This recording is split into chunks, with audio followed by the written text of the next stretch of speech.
Ya. Bien, bienvenidas a todas, todes, todos quienes nos acompañan hoy día en esta segunda tertulia constituyente, donde lo que vamos a conversar hoy día es como sobre esta tensión entre la redistribución y el reconocimiento, uno de los nudos que las feministas siempre estamos poniendo sobre la mesa y que en el momento de discutir una constitución se vuelve a ser súper necesario discutir. Hoy día vamos a estar con tres candidatas que van por cupos de la lista Apruebo Dignidad. Eh, Estamos con la Constanza Valdés del Distrito 7, Luz Vidal del Distrito 9 y se nos va a unir Antonio Orellana, que va por el Distrito 10 en un ratito. Quiero primero, bueno, agradecerle a toda la gente que se conectó, agradecerle a Felipe Fontecilla, que va a estar detrás de las cámaras y que hace todo esto posible, toda esta magia tecnológica, gracias. Y no solo la magia tecnológica, sino también toda la gestión, los contactos, etcétera. Así que muchas gracias, Felipe, por todo. Eh, bueno, presento a las invitadas hoy día. Eh, a ver, en orden alfabético, la Constanza Valdés es candidata a constituyente por el Distrito 7, ya, conocido como la Quinta Costa. Constanza es activista trans y feminista chilena, es licenciada en Ciencias Jurídicas y Sociales y es asesora parlamentaria, además. Eh, Adicionalmente, fue asesora legislativa de la OTD, Organizando Transdiversidades. Además, forma parte de ABUFEM y de la agrupación lesbo-feminista Rompiendo el Silencio. Bienvenida entonces, Constanza, muchas gracias por aceptar nuestra invitación y por estar aquí hoy día. Eh, y también estamos con Luz Vidal, que es candidata constituyente por el Distrito 9. Luz es una activista, ¿no? Y reconocida dirigente sindical de las trabajadoras de casa particular. Fue la presidenta, ¿no? De este sindicato hasta el momento en que asume su candidatura como constituyente y va, bueno, como decíamos, de candidata por el Distrito 9. eh, es independiente, va por un cupo de RD y Constanza es parte del Partido Comunes. Después, bueno, no sé si presentar ahora a la Antonia, igual podemos introducirle al tiro para que después entre y se meta a la conversa nomás. Antonia Arellana va de candidata por el Distrito 10, ¿no? Es militante del Partido Convergencia Social, ¿no? Es periodista de la Universidad de Chile. Además, ¿no? De ser una activista feminista también, conocida, es parte, ¿no? De la Red Chilena contra la Violencia hacia las Mujeres, ¿no? Donde he trabajado ya harto tiempo. Entonces, bueno, sin más vueltas, darles las gracias nuevamente por estar aquí. Y comencemos entonces como a darle esta linda conversa de Viernes Santo. Donde, bueno, la idea es como ir recopilando un poco sus experiencias, sus impresiones, sus ideas y lo que están también pensando de cara a la constituyente. La primera pregunta entonces que me gustaría hacerles es, ¿qué experiencias de machismo han tenido ustedes en este periodo de campaña que además ha sido súper raro, de pandemia, etcétera? ¿No? Cómo han experimentado ustedes eso? No sé quién quiere partir. Ya que tengo el micrófono abierto, mira, yo creo que eso es una situación que nos ha tocado a casi la gran mayoría de las mujeres que vamos incursionando en abrir puentes para estar en los puestos de poder. Yo en lo personal no solamente he sufrido ese machismo a través de las redes sociales, sino también la discriminación por venir desde una situación en la cual normalmente las mujeres no acceden al poder. Yo plantearme de esta posibilidad de estar ahí, he tenido que sufrir justamente esa discriminación, no solo del machismo, sino también desde el mundo incluso del feminismo, que muchas veces se ha tocado que... ¿Me escuchas? Sí, ya, te decía que también desde el mundo del feminismo de repente, porque Es difícil que se les otorgue el poder muchas veces, incluso con las mujeres mismas, a sectores que han estado individualizados, y que aparezca una persona que va abriendo caminos en estos espacios, sin duda también provoca ciertos resquemores, porque a diferencia de muchas candidatas, tú no tienes esa preparación académica tan rigurosa, pero sí tienes los conceptos claros de qué es lo que debemos nosotros defender desde la realidad vivida, de cómo hemos sido precarizadas, de cómo hemos sido vulneradas en tu concepto de mujer, en el concepto laboral. Y eso yo creo que ha sacado en cierta forma, como te digo, ciertas ronchas de que una mujer mapuche, indígena, del sector rural, desde el mundo precarizado laboral, se atreva a pararse y a defender. No olvidemos que son todas las causas que de repente te llevan a ser discriminada. Mujer, indígena y pobre. Esa es la realidad. Entonces, cuando tú no tienes de repente esa preparación académica, yo lo he tenido que padecer y vivir también desde el mismo mundo feminista. Ha sido fuerte, porque de repente tú crees que las mismas mujeres debiesen empoderar, y como digo, yo entiendo el feminismo desde la postura en que nosotras damos mano, hacemos puente, para que si tú subes, alguien más suba conmigo. Si yo lidero algo, lo lidero por todas y para todas. Entonces, cuando se han abierto caminos, deben ser abiertos para todas. Yo realmente, y desde el mundo machista, obviamente en las redes sociales hemos sufrido desde agresiones verbales hasta tener que nosotros por algún momento cerrar algunas formas o plataformas de redes sociales, porque realmente los hombres te tapan en imágenes, en insultos, en tratar de disminuir, incluso en la calle cuando estamos haciendo campaña.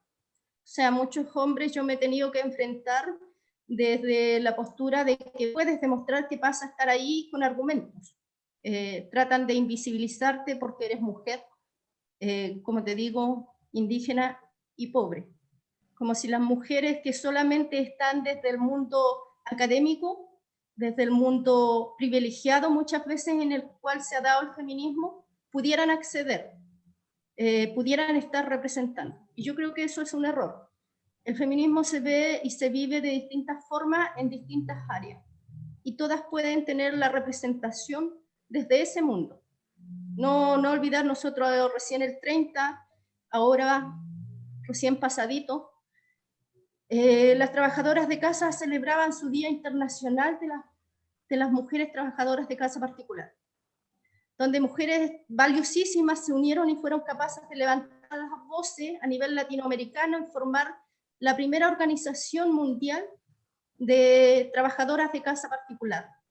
Y en Chile hubo solamente una instancia donde a una trabajadora se le dio la capacidad de hablar, se le abrió la puerta, y hubieron otras plataformas donde le abrieron puerta para hablar desde el Día Internacional de la Mujer Trabajadora de Casa Particular o Servicio Doméstico, a feministas que son abogadas, periodistas, sociólogas, pero no se les abre la puerta a las mujeres que realizan esto. Es como si nosotros quisiéramos hablar o seguir hablando por las mujeres o las personas que tienen discapacidad, cuando tú no las tienes, cuando tú tienes una situación diferente. Entonces, ¿por qué le quitamos ese derecho? Lo mismo ha pasado con el tema de los pueblos indígenas. Cuando hay gente que se quiere atribuir esa situación. Yo creo que las situaciones de machismo, de patriarcado, también se viven desde ese mundo, en que uno se quiere atribuir la posibilidad desde un mundo de privilegio de hablar por otros. Perfecto, muchas gracias, Luz. Después les voy a preguntar cómo se aguantan de no responder los mensajes de odio de Facebook o de las redes sociales. Constanza. Bueno, primero partir por agradecer la invitación, el espacio, saludar a la Luz. y la Toti que viene en camino. Esperamos que llegue bien.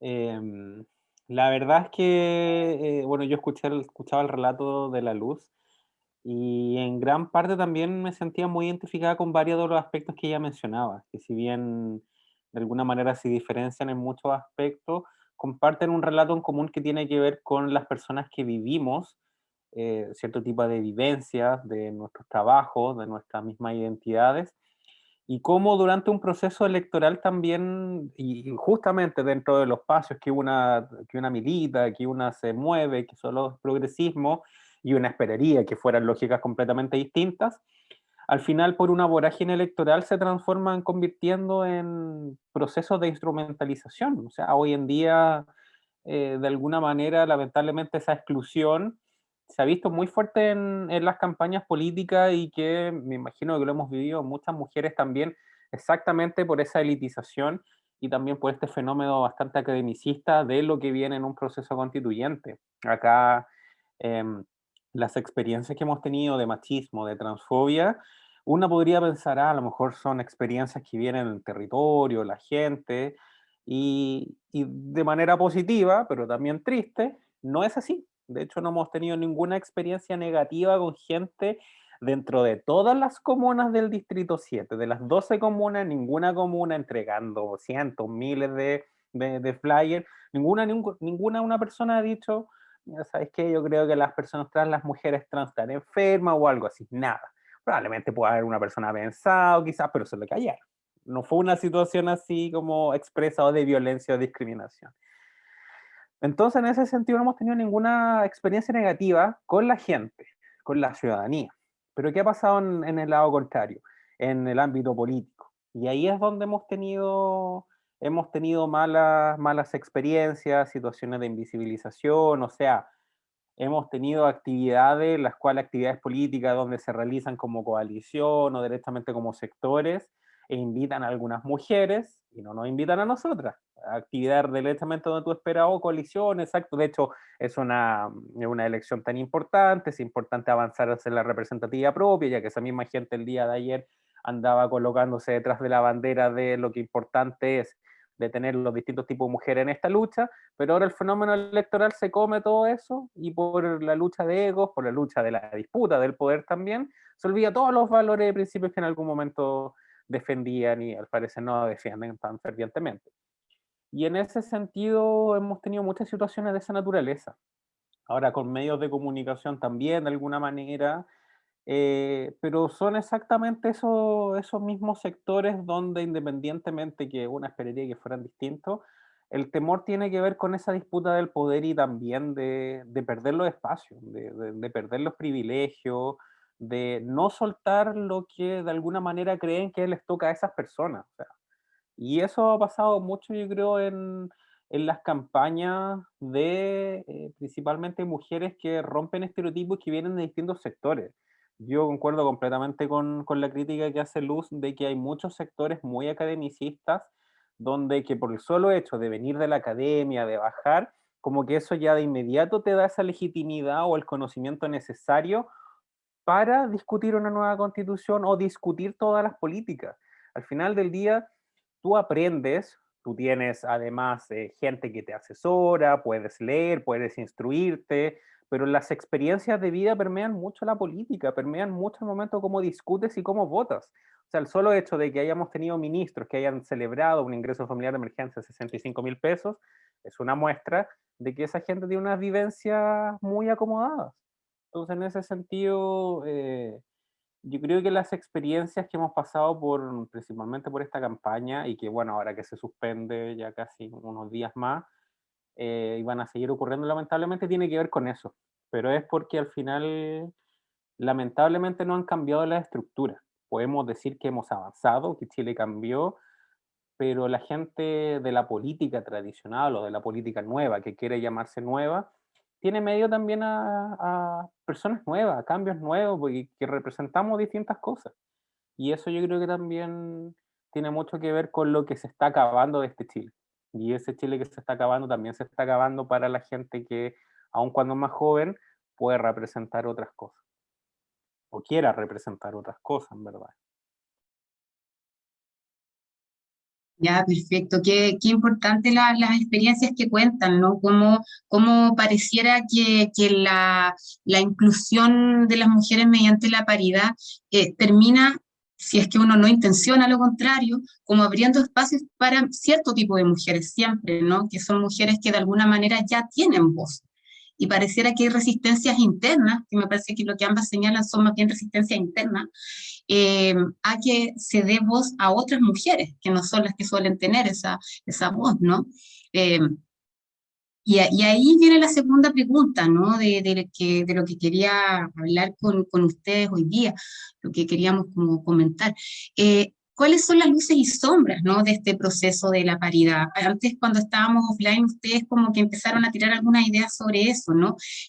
¿Cuáles son esas luces y sombras? ¿Qué cosas positivas obvio ven y qué cosas negativas también, a propósito de lo que la misma Connie hablaba, como esta instrumentalización, etcétera? No sé cómo lo ven de repente partir ahora con la Connie y después la Luz, invertimos el orden. Mira, en ese sentido yo creo que, bueno, eh, un análisis así como político, yo creo que lo pudiéramos de alguna manera homologar a lo que pasó en 2017 con las cuotas parlamentarias, las cuotas de género de 40-60%, que se implementaron a propósito de senadores y diputadas. Que lo que sucedió es que muchos partidos políticos, porque tenían que cumplir con las cuotas, empezaron a llevar mujeres, pero sin darle el apoyo necesario solamente para cumplir con la cuota. Y ese fenómeno de alguna manera también se replicó a propósito de las listas de elecciones constituyentes, a propósito de la paridad. Porque pueden decir que, claro, las mujeres lideran listas, después tiene el mecanismo de cebra, tenía que cumplir con la paridad, el CERVEL regula, etcétera. Se le pasó varias listas al CERVEL, de hecho hubo bastantes reclamos. Pero la lógica de eso también cambia mucho por el hecho de que el apoyo hacia las candidaturas de mujeres no va a ser el mismo del apoyo a candidaturas de hombres, de distintos espacios, distintos partidos, pero también el fenómeno que hay subyacente que tiene que ver con de verdad están colocando mujeres para que ganen o solamente le están colocando en muchos casos mujeres para cumplir con la cuota. Y eso también es súper importante, o para hacer en algunos casos casi como el acompañamiento del subpacto del compañero para que el compañero pueda salir en base a los votos del pacto, en este caso, perdón, el subpacto. Y es un análisis político que probablemente lo vamos a ver ya después de las elecciones de convencionales constituyentes, a raíz de, bueno, el tema de los financiamientos, también se va a ver dentro de los mismos testimonios de mujeres candidatas y sobre todo que en este periodo de prolongación de las campañas, al final quienes pagamos más los costos somos las mujeres tradicionalmente y no los hombres. Y en ese sentido yo creo que es uno de los análisis políticos importantes que tenemos que hacer en torno a cómo está funcionando la paridad, pero también hay otro que tiene que ver con el mecanismo de paridad. Y el mecanismo de paridad, más allá de que en algún momento yo lo pensé como en un chiste, pero la verdad es que no me parece tan descabellado pensando que el mecanismo de paridad, la asignación paritaria de escaños, que es así como se denominó, al momento de que, bueno, si es que no se cumple con la paridad de entrada por el sistema de ONT, después se aplica esta fórmula. Y en el sistema de la fórmula puede sacar al sexo subrepresentado para colocar al sexo subrepresentado. Pero ¿qué pasa en la lógica de, por ejemplo, ahora que tenemos varios distritos que son impares también, a propósito de cómo se dio la lógica de la distribución de los escaños reservados para pueblos originarios? Además pudiera ocurrirse la lógica de que se bajara, por ejemplo, una mujer y subirla por un hombre. Más allá de que la paridad no va a ser 50-50, ya se sabe que va a ser entre 45 o 40 y 55 aproximadamente, pero ¿qué pasa si se da esa lógica? Yo creo que en ese caso probablemente se hubiera dado la discusión en torno a como, bueno, es necesario en todos los casos como bajar una mujer y subir un hombre, probablemente la lógica hubiera sido distinta, más allá de que no se hubiera generado, por supuesto, en base a un estándar, que no fuera más allá del 60 o etcétera. Pero eso también me hace la lógica de que en este proceso debiéramos haber apuntado también por mayor participación de las mujeres, sobre todo en un proceso tan histórico, y que no fuera la lógica de que más allá de por la regla de igualdad se exigiera eso. Y eso es algo, un tema en discusión que igual me parece interesante dar, sobre todo por lo que significa, los impactos que tiene, pero también se da la otra lógica, que no necesariamente por tener paridad significa que el día de mañana vamos a tener una constitución con enfoque de género o vamos a tener una constitución feminista. porque sabemos que la derecha no es un tema que les interesa, lo estábamos conversando antes entre bambalinas del backstage, ahí frente a la cámara, pero también sabemos, y a propósito exactamente lo que mencionaba Luz, de que también hay mujeres que por muy progresistas que sean, van a velar o van a tener una visión feminista o muy liberal o muy distinta también a lo que se pudiera necesitar en una constitución o lo que pudiéramos querer plasmar. Y eso también abre el debate en torno a, bueno, ¿qué significa y cómo avanzamos hacia que la paridad en torno a eso sea un elemento tan importante para que podamos garantizar el día de mañana que tengamos, más allá de los 2/3, una constitución con perspectiva de género?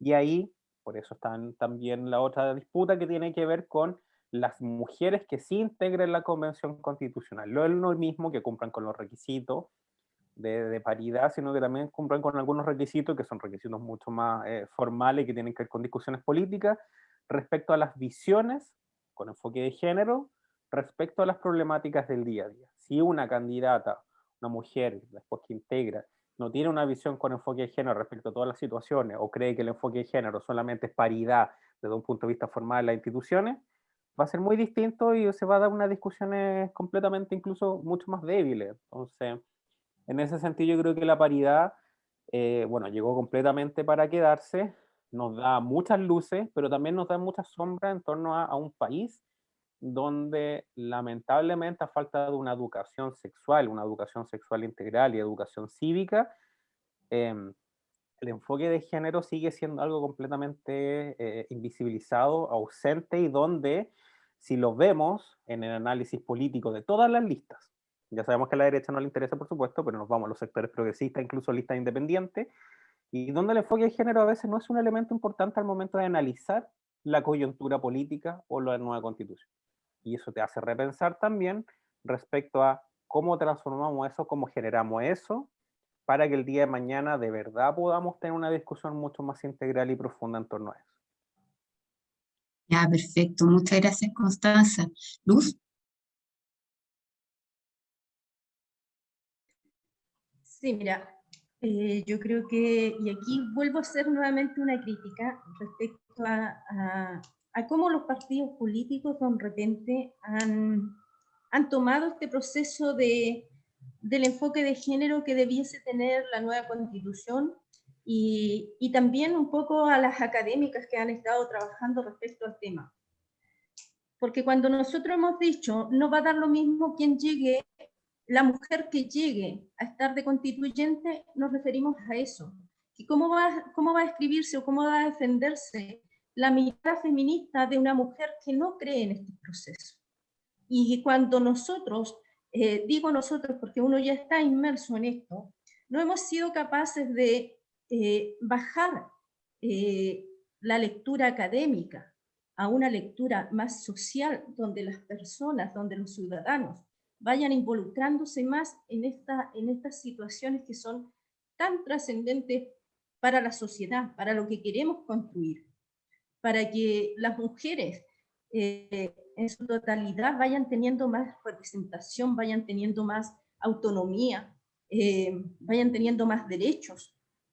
Es que también de repente desde la academia no se ha logrado hacer esa conexión con los ciudadanos.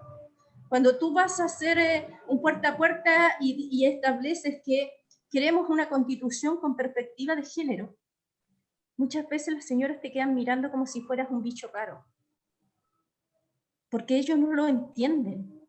Y es la crítica que yo he venido haciendo. O sea, a ver, si bien es cierto, los poderes económicos, los poderes políticos son de la élite, son un grupo minoritario. Quienes construimos país somos la gran mayoría. Y yo creo que aquí está donde está el gran error, tanto de la academia como de quienes se dicen, no sé, los partidos más progresistas, que no han sabido hacer ese nexo.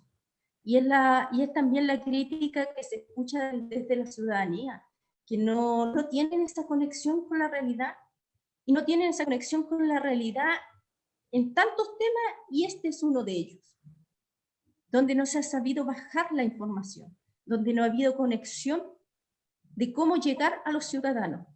Cuando tú ves problemáticas políticas, económicas, sociales, es que hay una desconexión con la realidad. Cuando tocamos los temas feministas, también tenemos una desconexión con la realidad, con los ciudadanos. ¿Cómo llegamos a un lenguaje sencillo y simple para que la señora en su casa, cuando tiene que elegir y cuando tiene que votar, realmente sepa, como lo conversábamos tras bambalinas, que el que tiene al frente es un lobo con piel de oveja que simplemente está disfrazándose para engañar al ciudadano? Porque como el ciudadano no tiene esta información, muchas veces les creen.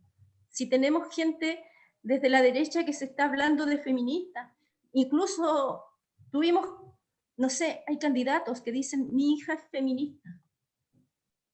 Y no la echado de la casa. Claro, a mí me pareció aberrante, o sea, perdón, si esa mujer, esa hija tuya, es un ente autónomo, no porque sea tu hija, te traspasa inmediatamente el saber o el querer cambiar esta situación.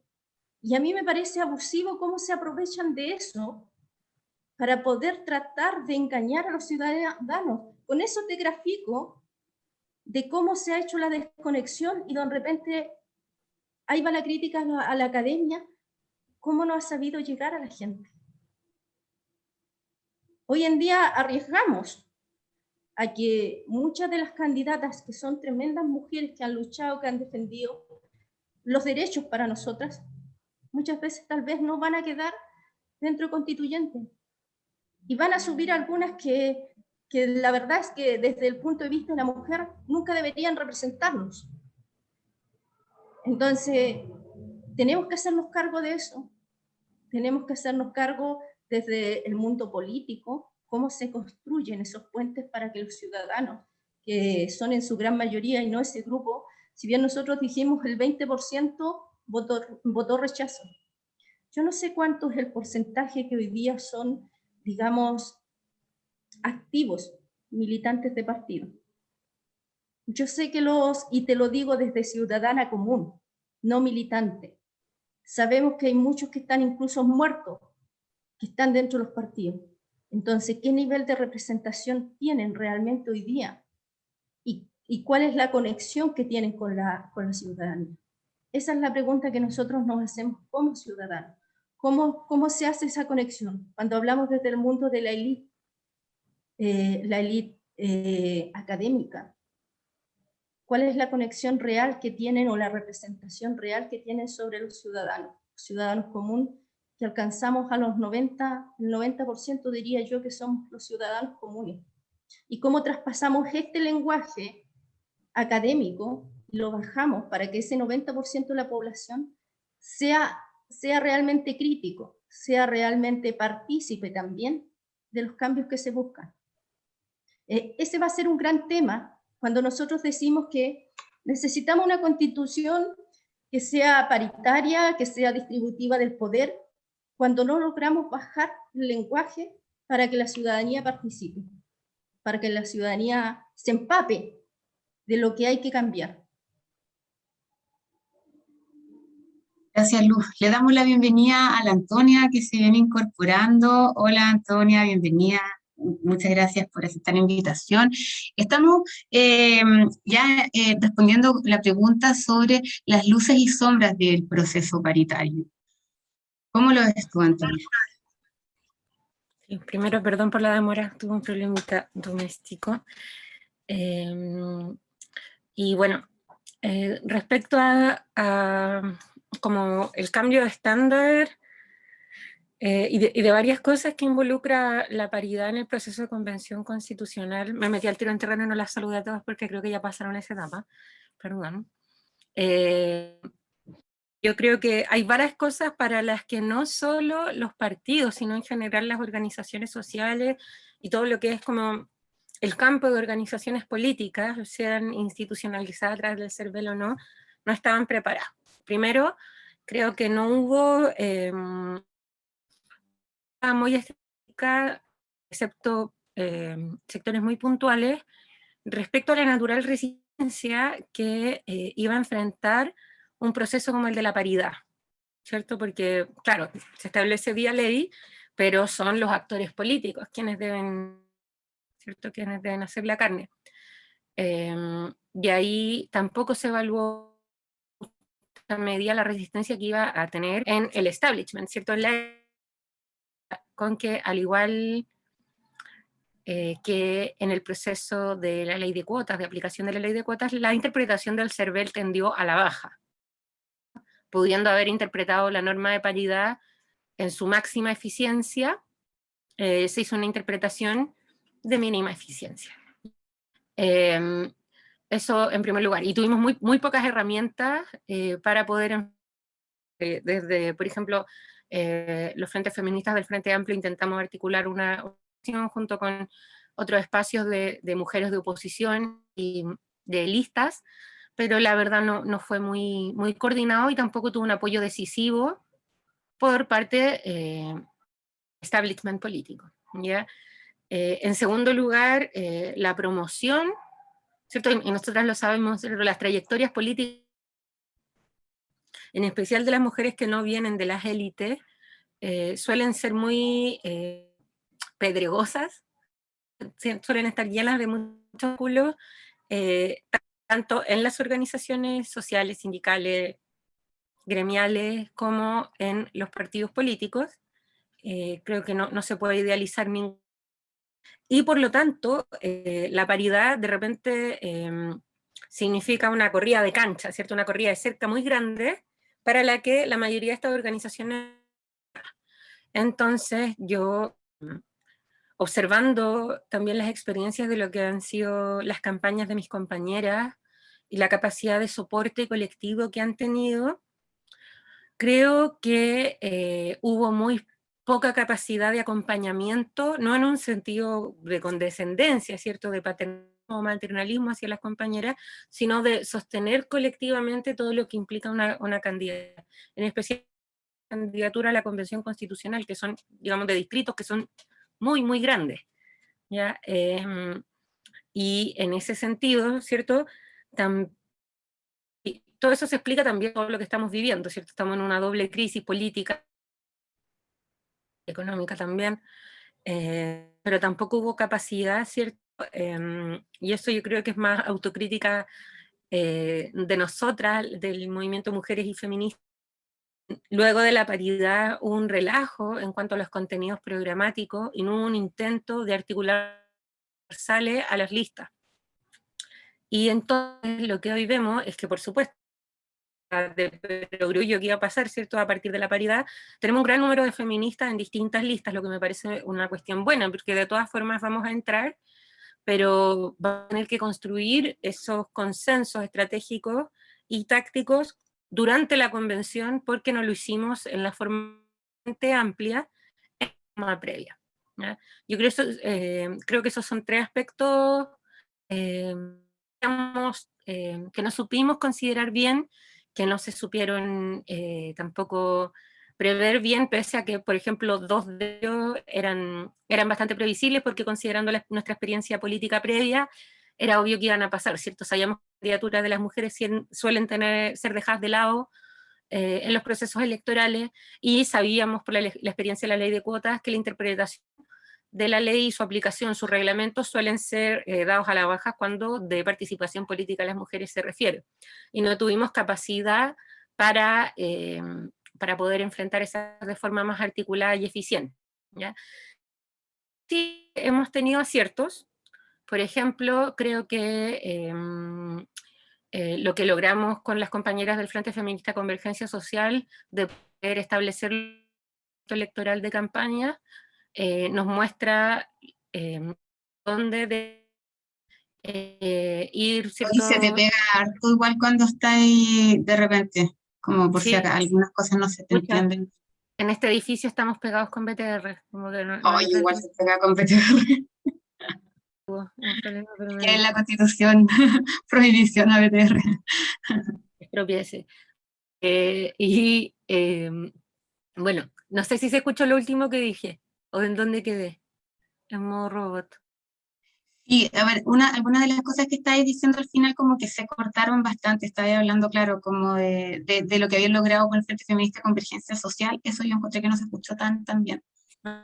que el CERVEL incorporara en sus planes de gastos de campaña los gastos por cuidados a niños, niñas y personas en situación de discapacidad, enfermos, etc. A nosotras nos parece que eso es un avance en igualdad sustantiva y no de papel, ¿cierto? Dejando de asumir que todas las mujeres tenemos las mismas necesidades y enfrentando estos procesos de campaña.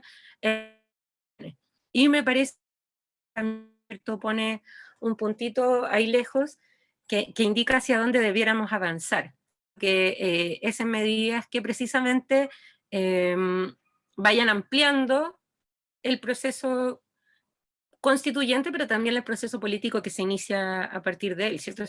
Este nuevo ciclo que va a estar determinado porque precisamente no va a ser, el sistema no va a ser irreformable, la condición que enfrentamos en los últimos 30 años.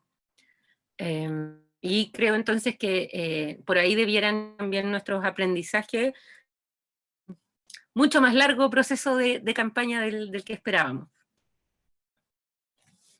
Ya, perfecto. Mira, voy a partir entonces la ronda de respuesta a la siguiente pregunta contigo misma, Toti. Y a propósito de lo mismo que tú decías, ¿no? Como la importancia o lo que había quedado pendiente como de articularse en términos programáticos. Entonces la tercera pregunta apunta para allá, ¿no? ¿Cuáles son las cosas que ustedes creen a propósito de esta necesidad de escribir la Constitución con una perspectiva feminista? ¿Cuáles son las cosas que ustedes creen que sí o sí tienen que quedar en la Constitución? ¿Y cuáles son las cosas que sí o sí tienen que salir para poder permitir como una Constitución feminista?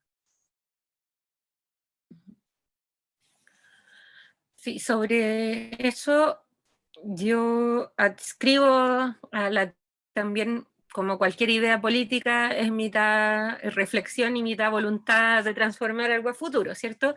Y yo al menos me planteo el proceso constituyente, y esa es la lectura que hemos tratado de construir, como un proceso que se proyecta hacia el futuro, que abre un nuevo ciclo político y que por lo tanto no es el cierre de nuevas cosas, sino más bien una apertura de un momento político, ¿ya? Y yo creo que también tenemos que preguntarnos bien, o sea, tenemos que llegar a un acuerdo respecto a qué es el movimiento feminista hoy y qué implica una constitución feminista. Lo digo por dos cosas. Primero, porque creo que el movimiento feminista hoy es un campo que es disperso, diverso, y tiene una vocería o una identidad única, y creo que eso es muy importante. Nadie puede adjudicarse ser el feminismo hoy, ¿cierto? No hay tal organización como lo fue en algún momento, por ejemplo, el MEMCH, ¿cierto? Que era vocera indiscutida, ¿cierto? Eso no es así hoy. Es un campo bastante más complejo, más diverso. Algunas compañeras como más en la bola teórica, con Katy, el feminismo es más bien una pregunta que recorre la sociedad, que interpela a las mujeres, a la sociedad entera, respecto de nuestras estructuras de poder y nuestra sociedad, ¿ya?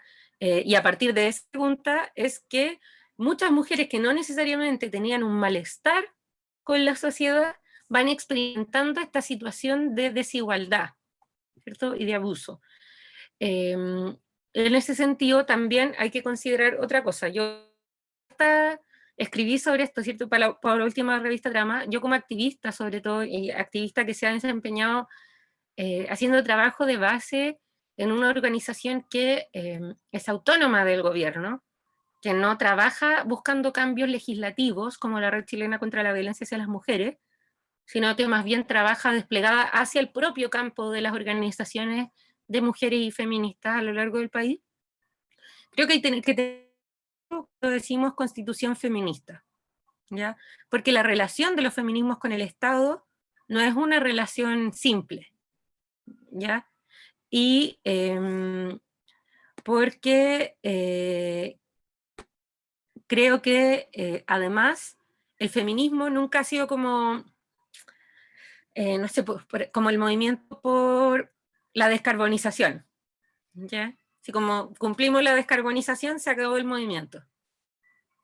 ¿cierto? El feminismo no es así, es siempre una pregunta que se hacen las mujeres en su propia época, a veces a nivel académico, a veces a nivel concreto, desde las trabajadoras, desde las activistas, qué sé yo, y que interpela respecto a las condiciones presentes y las proyecta hacia un futuro posible, ¿ya? Entonces hay que ver a qué nos referimos realmente, a qué redacciones, a qué condiciones políticas nos referimos cuando decimos constitución feminista. Yo prefiero sinceramente decir, y va a empezar a responder la pregunta, yo prefiero sinceramente hablar de una constitución que abra un nuevo campo de derechos políticos y autonomía cívica para las mujeres en Chile, a las mujeres y niñas, ¿ya? Porque no creo que esta constitución vaya a ser feminista, y sinceramente a nivel político me pregunto si algo así puede serlo, ¿ya? Que la acción feminista articulada, ¿cierto?, en base a la unidad en la diversidad, puede generar condiciones nuevas e inéditas para las mujeres y niñas en Chile. En ese sentido, yo creo que hay varias cosas que son clave.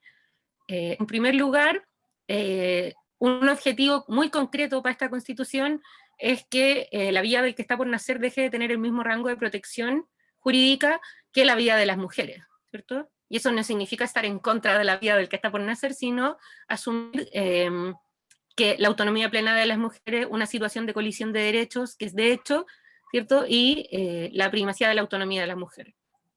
En segundo lugar, otra cosa que yo creo que es un objetivo concreto y que también es un gran paraguas en el cual nos deberíamos cobijar la mayoría de los activismos y trayectorias políticas de resistencia al neoliberalismo en los últimos 30 años, es la del fin del Estado subsidiario y el Estado garante de derechos. Porque creo que me parece que desde distintas ideas como la consigna contra la precarización de la vida, o de la vida digna, o del trabajo digno, etcétera, se va configurando una crítica a esta idea liberal de que basta con consagrar derechos como si tuviéramos el mismo piso, todos, ¿cierto? Y en ese sentido, la idea de nos sostiene en común, ¿cierto?, que entrega esos derechos sociales, yo creo que puede ser también un paraguas para el conjunto de movimientos sociales y sectores transformadores, pero además es una condición base para que empecemos a hablar de, ¿cierto?, ese nuevo estadio de derecho para mujeres y niñas, ¿cierto? Porque todo lo que hablamos, corresponsabilidad, igualdad en el trabajo, necesita una base material en la que sostenerse, ¿cierto? No son ideas abstractas. Son infraestructuras, son centros de atención, son centros de estadía diaria para adultos mayores, son extender al máximo la red Junji, es reconocer el trabajo doméstico y cuidado, y eso requiere costos, eso requiere un Estado con iniciativa y por lo tanto la superación del Estado subsidiario.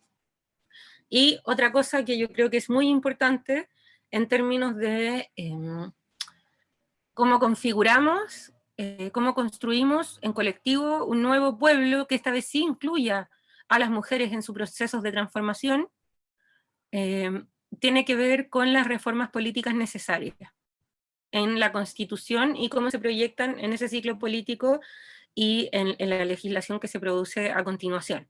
¿Ya? Y ahí yo creo que, bueno, como decía Gina Vargas en Perú cuando se movilizaba contra Fujimori, lo que es malo para la democracia es malo para las mujeres, ¿cierto?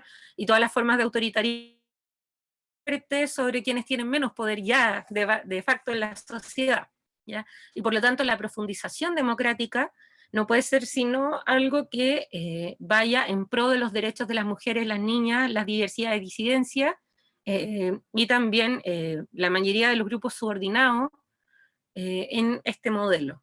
Y en ese sentido, la profundización democrática yo creo que tiene que ver, por ejemplo, con que este estándar paritario inédito consagrado para la Convención Constitucional se proyecte hacia el resto de la estructura del Estado y la estructura de deliberación política del país, que abramos las estructuras de deliberación política a la participación ciudadana y tengamos una democracia deliberativa, vinculante, participativa, y no solamente esta representativa y restringida que hemos tenido hasta ahora.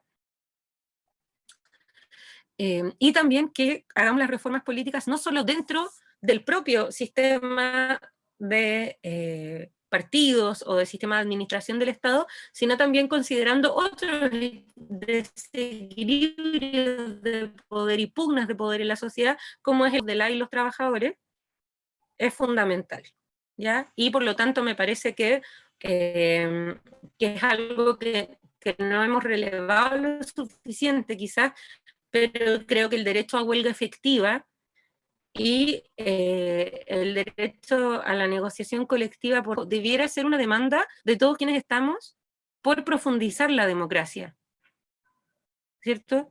Porque esta es una democracia corporativa, básicamente, y necesitamos un contrapeso, un contrapoder al poder del empresariado. Así que yo iría por ahí. Ah, perfecto, muchas gracias Antonia. Para seguir rotando las palabras, Luz, ¿te gustaría continuar tú? ¿Qué cosas tienen que quedar en la Constitución y qué cosas tienen que salir? De todos modos. Bueno, ya la dijo gran parte de las situaciones, pero yo creo que sin duda el subsidiario sí o sí tiene que salir.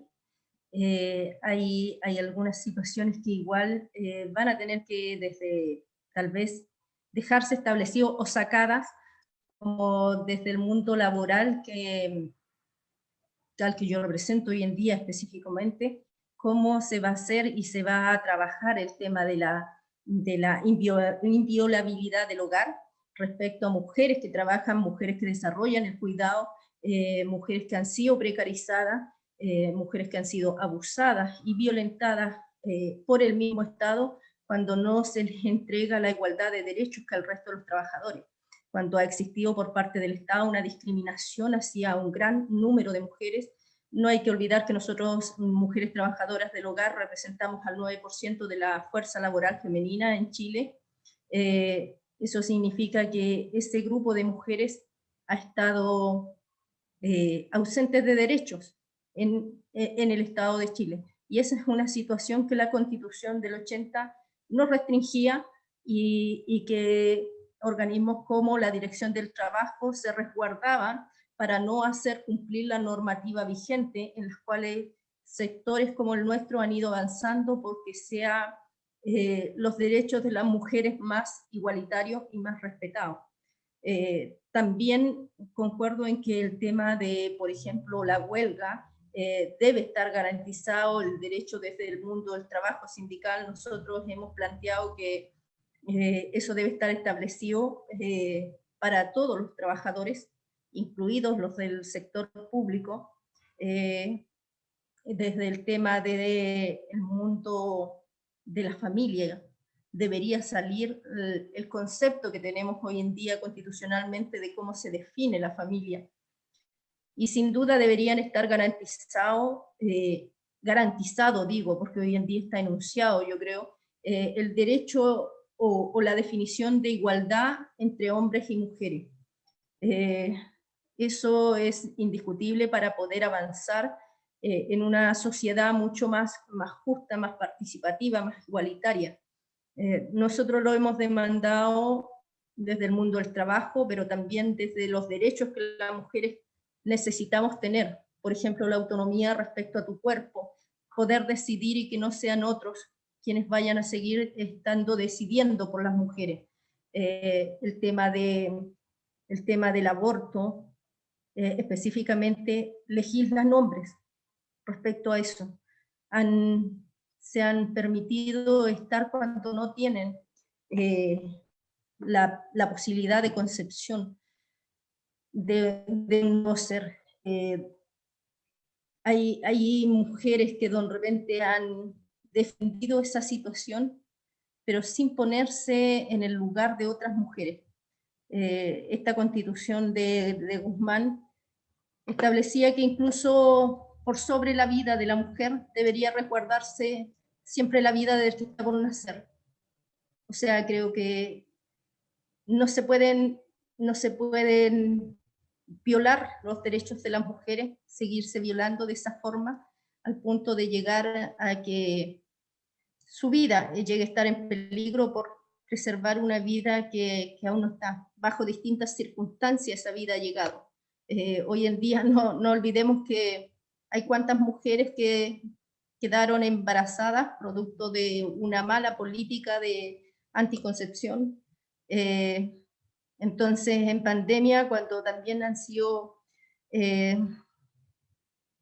invisibilizados esos derechos de mujeres, con maternidad, que el Estado no te ayuda a sustentarla.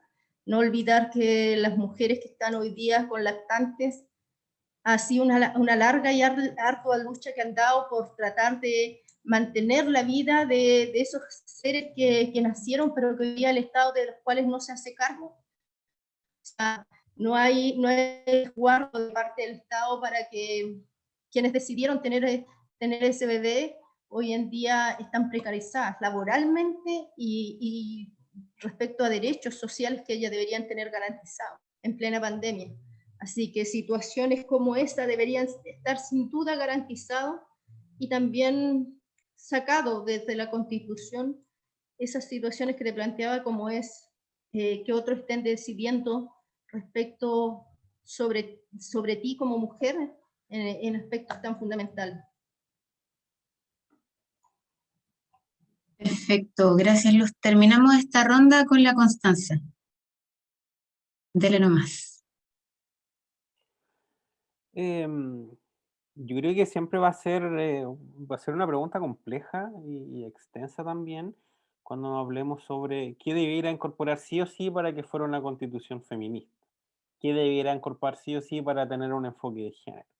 Yo creo que si estuviéramos en esa lógica, por ejemplo, y especialmente con nombre y apellido, probablemente debiéramos incluso proscribir cargos electorales para ciertos personajes públicos de toda la vida para pensar en una constitución feminista y una constitución con enfoque de género.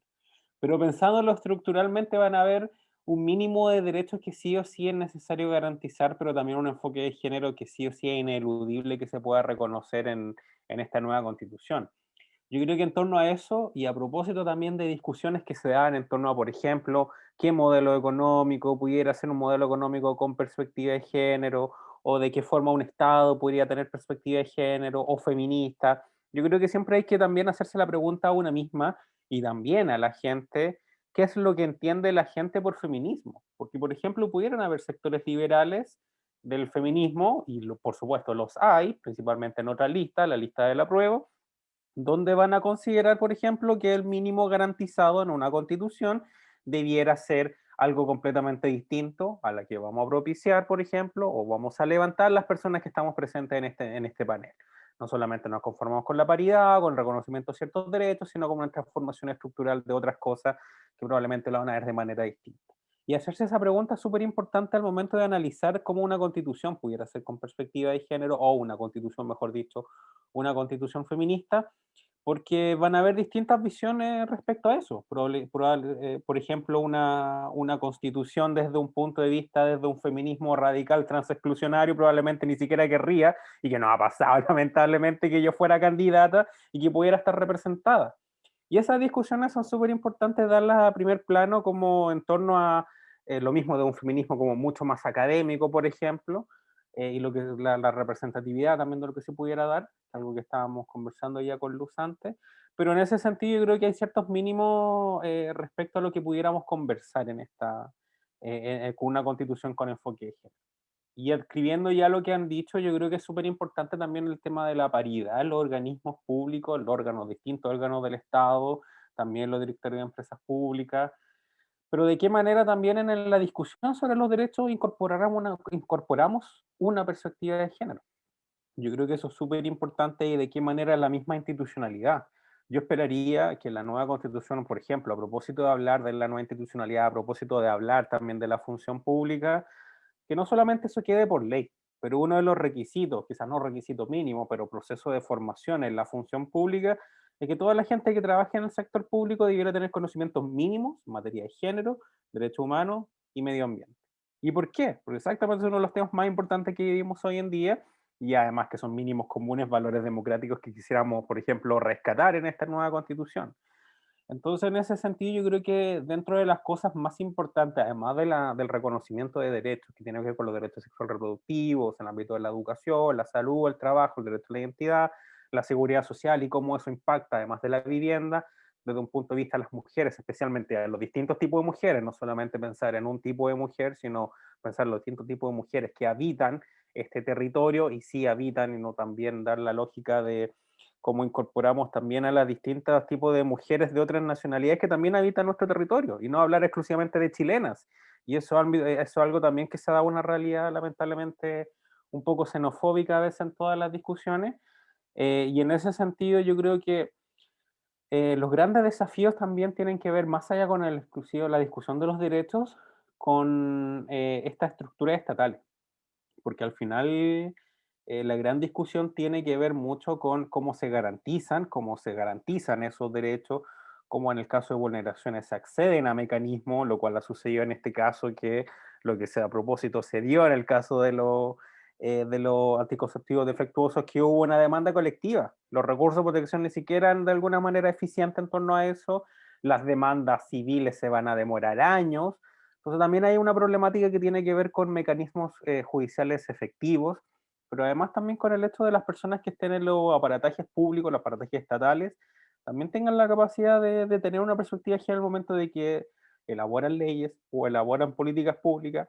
porque se espera también que bajo esa lógica todos los organismos tengan esa perspectiva, porque lamentablemente hoy en día depende mucho de la autoridad de turno, y sabemos cómo ha sido la lógica de estos últimos gobiernos, donde hay un poquito más de perspectiva, menos perspectiva, ausencia total, como en este caso, pero también tiene que ver con un diseño mismo constitucional de cómo el día de mañana yo garantizo, yo permito que todas las discusiones vayan a tener un enfoque de género, sin tener esa discusión sobre que se va a amarrar las decisiones de alguna manera, pero sí tener directrices básicas, porque en este momento a nivel constitucional no tenemos ninguna directriz de cómo las instituciones pudieran orientarse principalmente, por eso tenemos instituciones que no tienen perspectiva de género, perspectiva de derechos humanos, que no avanzan en nada, y por eso también hemos tenido cambios, por ejemplo, en la dirección del Instituto Nacional de Derechos Humanos, que toman algunos casos y otros casos no, porque tampoco hay una institucionalidad clara respecto a ciertas directrices y tenemos una cancha muy abierta y muy dispareja.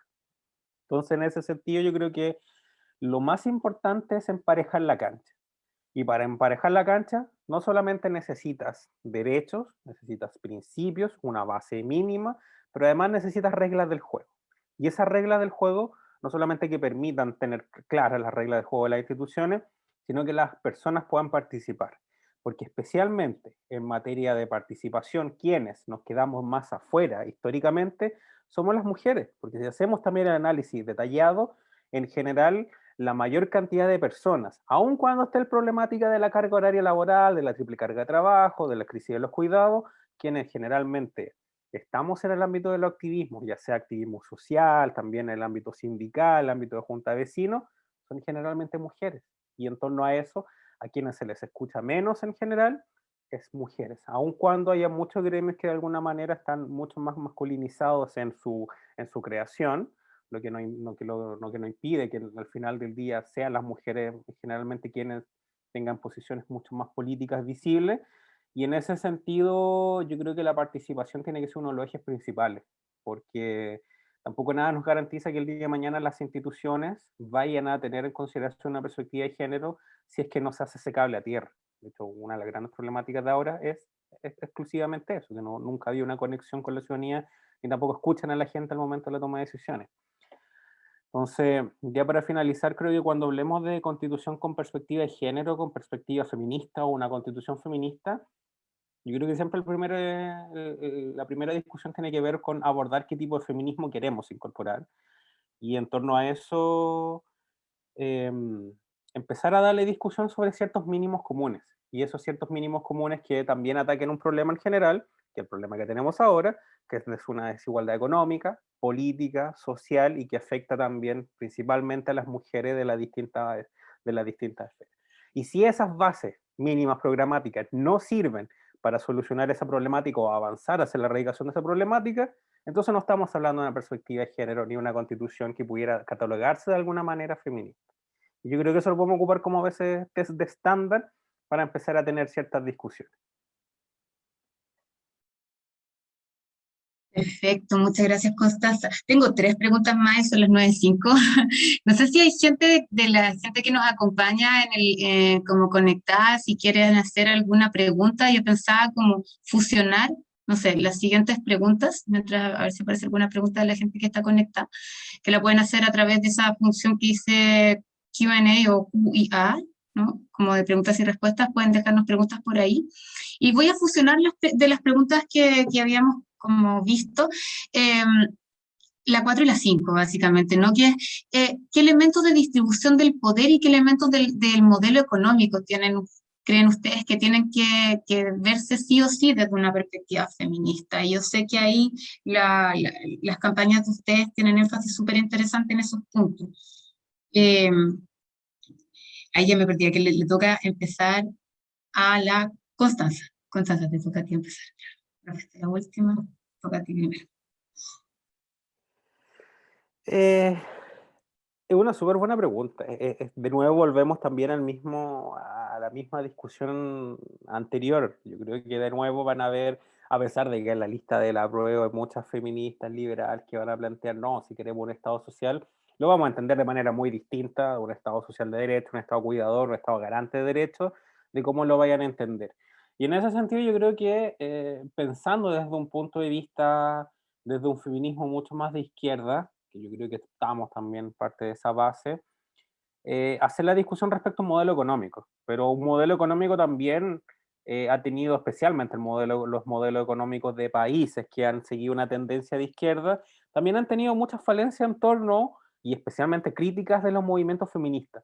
Y eso es porque también se asocian a cierta actividad económica exclusivamente, generalmente son modelos económicos mucho más extractivistas, modelos económicos que también tienen una concentración en torno a la distribución de la riqueza sin perspectiva de género. Y yo creo que en ese sentido, yo creo que uno de los principales elementos a tener en consideración para un nuevo modelo económico no solamente tiene que ver con un Estado mucho más presente, porque tenemos un Estado fuerte, solamente que no tiene, un Estado grande, solamente que no es fuerte porque no tiene herramientas, pero un Estado que se haga cargo de ciertos mínimos comunes, pero además un Estado no solamente que cuide, un Estado también que tenga un modelo económico que varíe desde la lógica exclusivamente del extractivismo o de el crecimiento económico a puertas o a costa de todas las cosas. Y yo creo que en base a eso, un modelo económico que pudiéramos garantizar de alguna manera con un enfoque de género, además de reconocer ciertos principios básicos, tiene que ver también con un modelo económico que no deprede nuestro medio ambiente.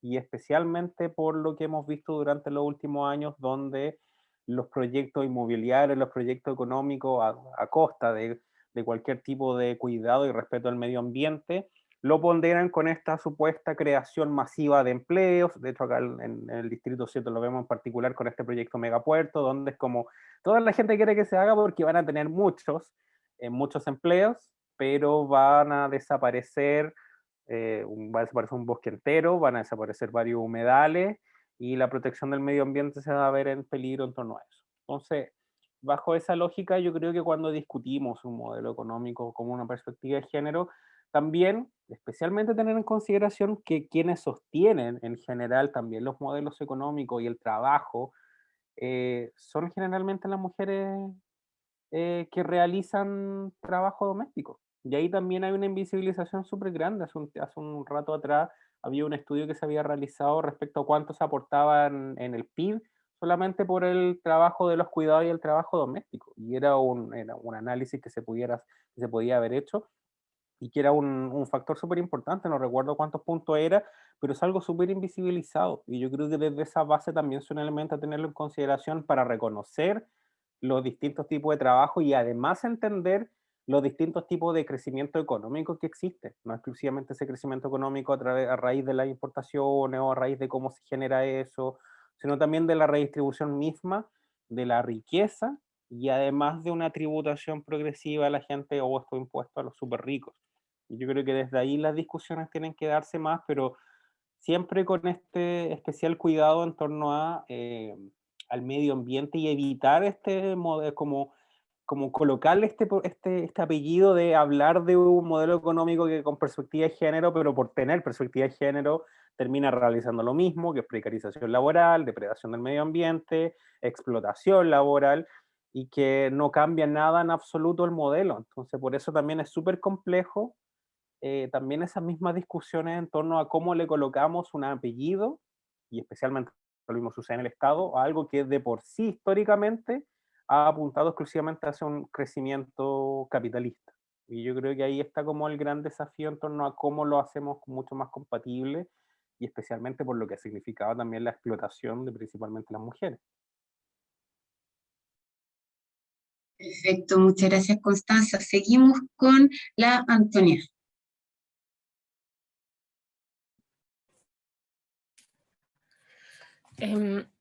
Para no redundar tanto, yo creo que algunos puntos de lo que debiera ser un sistema económico otro, que no le hemos puesto nombre, puede partir de la misma reflexión de lo ocurrido en el último año. O sea, hemos retrocedido una década en inserción laboral femenina en el empleo formal, por supuesto. ¿A partir de qué? ¿Cierto? A partir de, indican algunos estudios, de el cierre de las escuelas y jardines infantiles por la de la a partir sorry, mi hijo.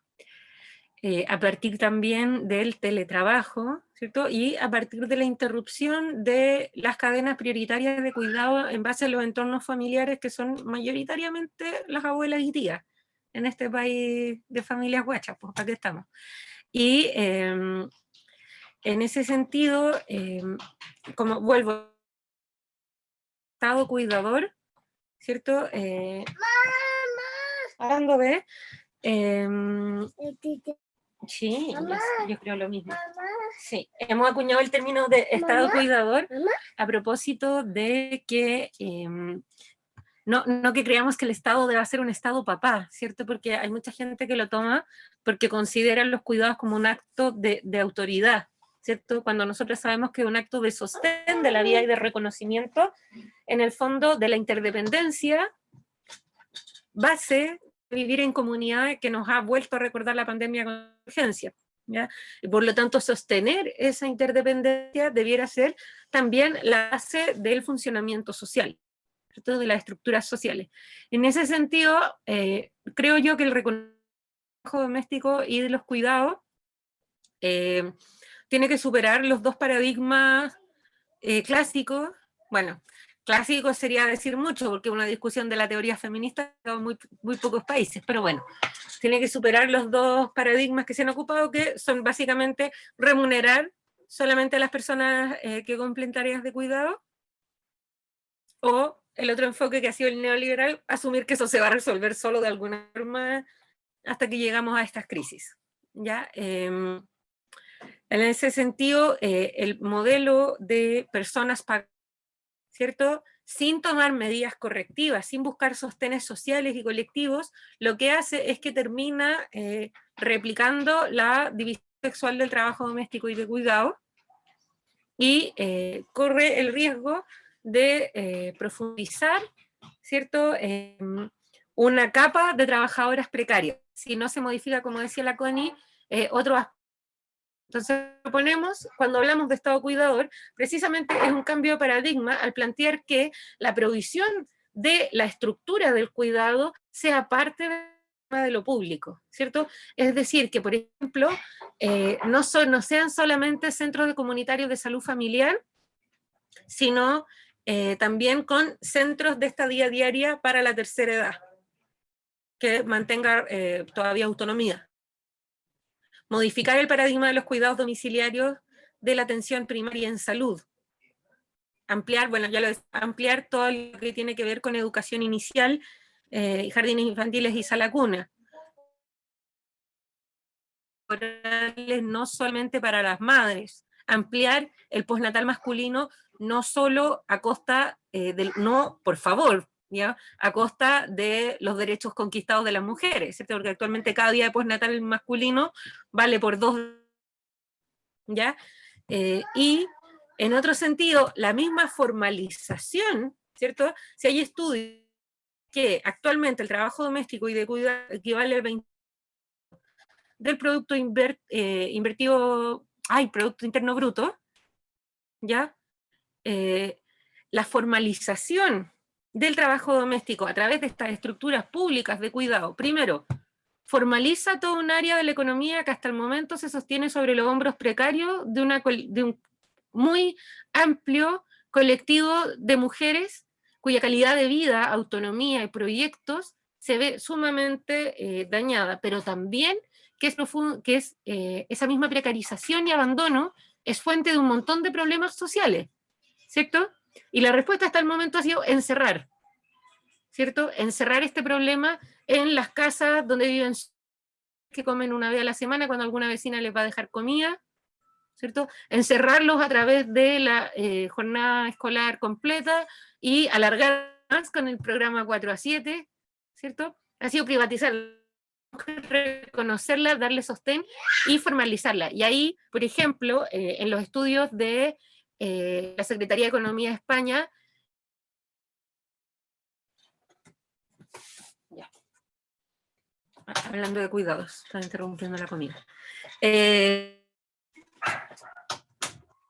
En España se han hecho estudios solamente de cuál sería el impacto en la economía de aplicar, por ejemplo, el modelo sueco de provisión pública de cuidados, ¿cierto? Y una cuestión que de facto genera 400.000 empleos, genera una demanda también de tecnificación de los cuidados, que es una proyección de carrera, de autonomía económica para mujeres que en este momento cumplen eso como obligación y como mandato, ¿cierto? Y que por lo tanto en esa misma oportunidad también al entregársele un valor puede diversificar quién lo provee, ¿cierto? Entonces rompe con la división de género en ese sentido y conduce a ir superándola.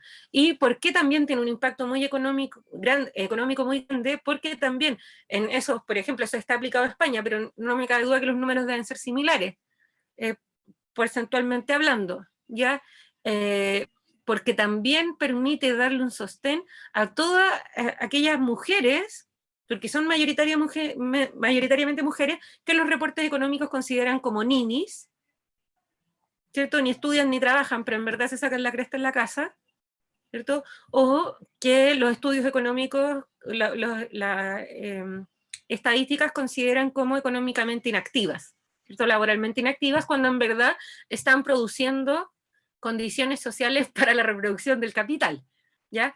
Y en ese sentido, ese reconocimiento de la esfera, normalmente, y esto para mí es súper importante, normalmente desde la economía se considera solo en términos de gasto, pero no consideramos toda la riqueza que genera, todo el valor que puede producir y todas también las externalidades positivas que tiene. O sea, por ejemplo, centros de larga estadía, además de formalizar empleo, aumenta la adhesión a los tratamientos y seguimientos de enfermedades crónicas en adultos mayores, aumenta su actividad física, aumenta su actividad social, y eso ya sabemos que está asociado a menores riesgos de demencia y otras enfermedades altamente que tienen un alto impacto en Chile, ya precisamente por esas condiciones de abandono en las que vivimos hoy. O sea, son cambios de paradigma que nosotros sabemos que conducen a una vida mejor, ¿cierto? Que hoy tienen tope en la Constitución, pero también en el poder que podamos tener para demandarlo. Por eso insistía tanto en el otro punto, que es no solamente garantizar derechos y ponerlos ¿cierto?, en el catálogo de derechos, sino también entregarles posibilidades de ser ejercidos y desplegados. Desplegado a través, ¿cierto?, de esta idea de lo público que incluye a los cuidados y los pone como eje rector, ¿cierto?, y ejercidos a través de una transformación del sistema político que considere también la diversidad y que corrija el brutal autoritarismo bajo el que hemos vivido desde el 89. Eso. Muchas gracias, Antonio. Y cerramos ya con la intervención de Luz. Luz, dale nomás. Sí, mira, yo creo que el modelo que hemos venido sosteniendo es sin duda, o ha sido muy precarizador para las mujeres. Si bien es cierto, debemos reconocer que también han habido avances dentro de este modelo que es precarizador, también ha permitido un desarrollo intelectual y también un desarrollo laboral de las mujeres, pero eso también ha significado tener más costos.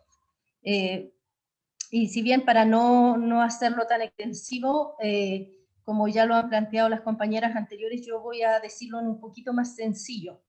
Creo que el hecho de que la mujer hoy día salga a trabajar y esté ganando espacios en mundos que eran mucho más masculinizados, significa también un costo más adicional para las mujeres, porque esa redistribución de los cuidados que hablaba Antonia no ha estado a la par con que ella ha logrado ser también un sostenedor dentro del hogar.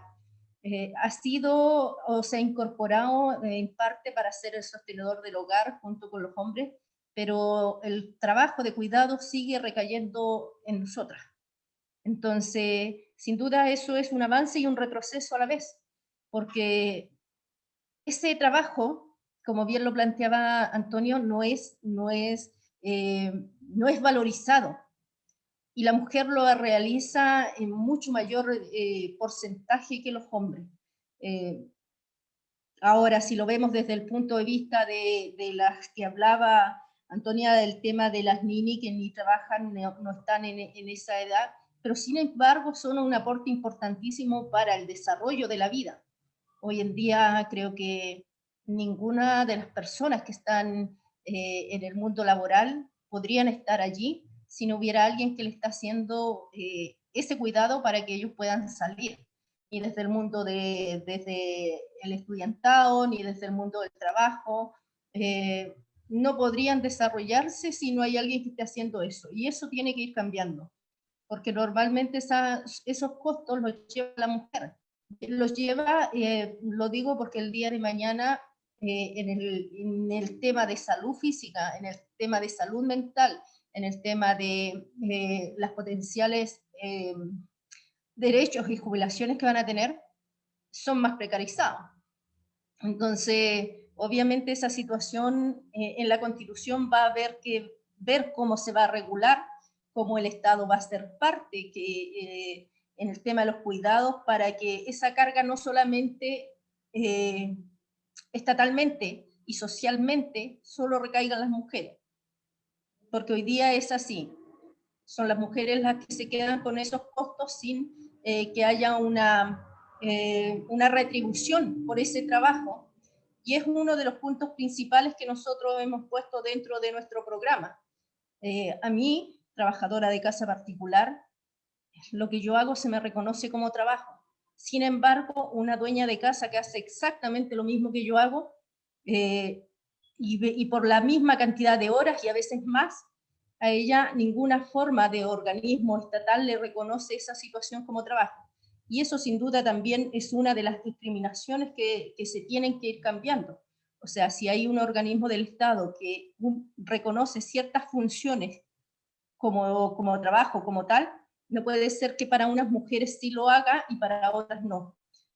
Nosotros vamos porque el tema de cuidado hoy día quede realmente garantizado y no sea discriminatorio para una gran cantidad de mujeres, porque si bien nosotros, las mujeres trabajadoras del hogar, que se nos reconoce como trabajo esta función, porque tiene una remuneración, representamos el 9% de las mujeres en Chile, el 9% de la mano de obra femenina.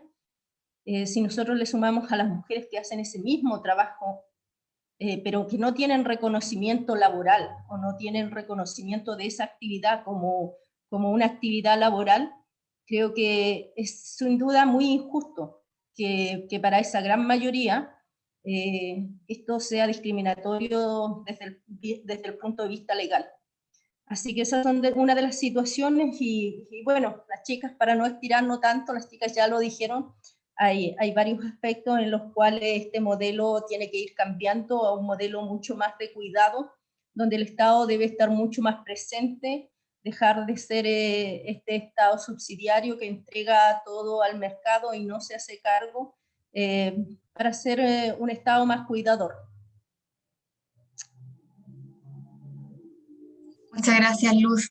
Bueno, ya con esto vamos cerrando. Les agradecemos a todas las personas bueno, que siguieron conectadas acá a través del webinar, a la gente que ha estado conectada a través de Facebook e Instagram, eh, a Felipe que está ahí detrás de las cámaras.